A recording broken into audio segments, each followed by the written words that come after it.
کے پاس کوئی اس طرح کی مشین نہیں تھی، بلکہ حد تو یہ ہے میرے عزیزوں، اس رسول کا معجزہ ہی یہ ہے کہ وہ نہ کسی استاد کے پاس گیا، نہ کسی یونیورسٹی میں پڑھا، بلکہ عرب کی سرزمین پر وہ تنہا رہے۔ تاریخ لکھنے والے بول تو سکتے تھے، آج جتنے حضور کے دشمن رہے وہ کبھی تو بولتے کہ حضور کو فلاں نے پڑھایا فلاں۔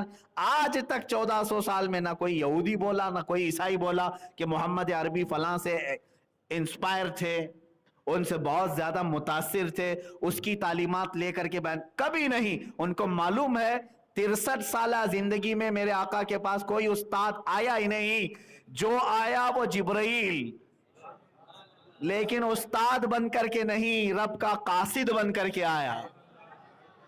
بعض لوگ کہتے ہیں حضور کے استاد جبرائیل ہیں، یہ بھی غلط ہے۔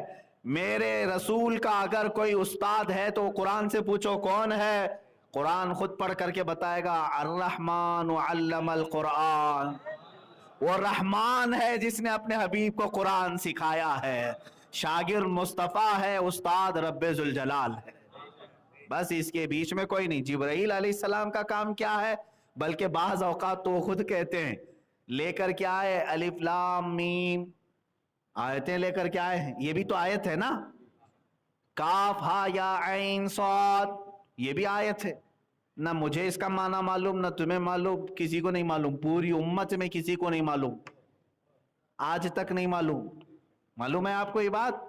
جو حروف مقطعات ہیں، سورتوں کے شروع میں جو الفاظ آتے ہیں، ان کا ترجمہ نہیں کر سکتے، یہ ترجمہ ہے قرآن میں لے کے بیٹھا ہوں، ترجمے والا قرآن بھی اٹھا کر کے دکھاؤں، وہاں پر آپ کو ڈیش ڈیش رہے گا، کوئی ترجمہ نہیں کر سکتا ان آیتوں کا۔ کیوں؟ یہ اللہ اور مصطفیٰ کے درمیان کے راز ہے، حتیٰ کہ جبرائیل امین علیہ السلام کو بھی ان آیتوں کے معنی نہیں بتائے گئے۔ اگر وہ استاد ہوتے تو حضور پاک صلی اللہ تعالی علیہ وسلم ان سے پوچھ لیتے نا کہ جبرائیل یہ کاف ہا یا عین صاد کا کیا معنی ہے؟ نہیں، میرے آقا کو معلوم تھا جبرائیل کا کام صرف پیغام پہنچانا ہے اور علم دینا تو اللہ کا کام ہے۔